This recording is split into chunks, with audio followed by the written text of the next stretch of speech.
Hello, this is Livin from MedCity International Academy, Kottayam. Is your exam day coming very close and are you nervous? Because I'm here to give you a final touch-up. Let's call it some last-minute preparation. Okay, so like you might know, your exam modules come 3 with 1. That is, we have listening, reading and writing together. It is in one day, and your speaking comes in another. So it can be maybe one day after or one day before. It can be 2 days or 3 days depending on your date. So that's how your module is. So I'll be telling you a few things that you can do at home and some things that you have to be careful while getting to your examination hall. Here's your tip number 1. Get used with IELTS modules. You must do all the 4 modules together at a stretch with the time limit, and make sure you understand the pattern and the whole part of IELTS, because you can't go for your exam. You must not go for your exam unless you get a good idea of this. So this is very important. And secondly, I would say you must get a good sleep and have a relaxed mind.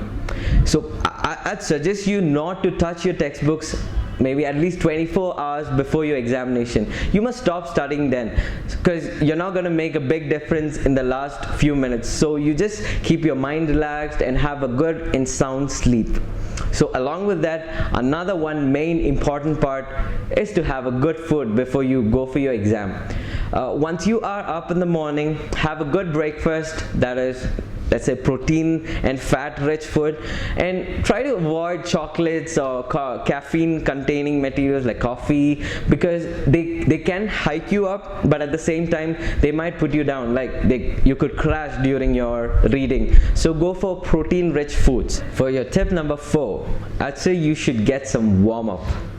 And by warm-up, I don't mean your IELTS materials, but instead, you can get surround yourself with more of English things, like maybe watch an English movie, listen to English songs, have an English ambience.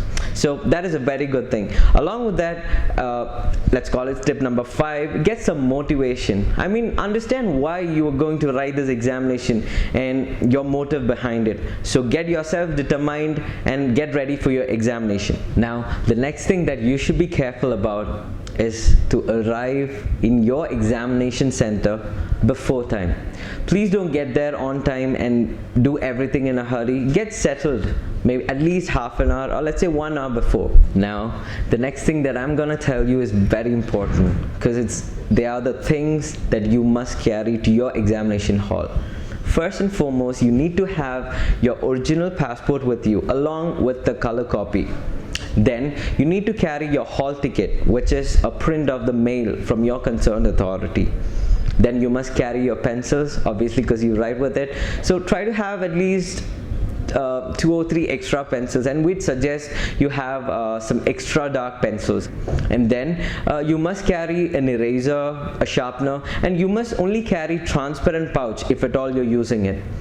Then there is one thing that you can't carry: your mobile phones or any gadgets, not even bags or not even your watch, because you'll be having a common clock in the examination hall for all the candidates.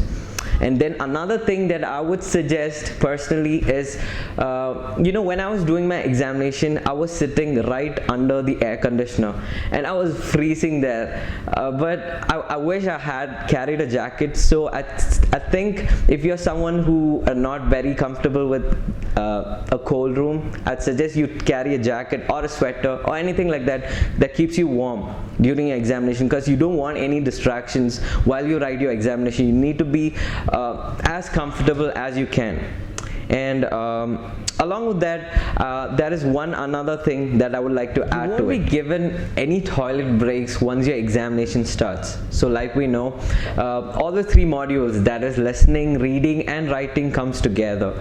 So I'd suggest you must go to your washroom just before entering your examination hall, because in case you want to go, you won't be given any extra time and it'll be under your own risk. So it's better you go before. And one last thing is that, if you have any problem maybe with your hall or any other issues that you face during your exam, you can always approach the invigilators in your hall.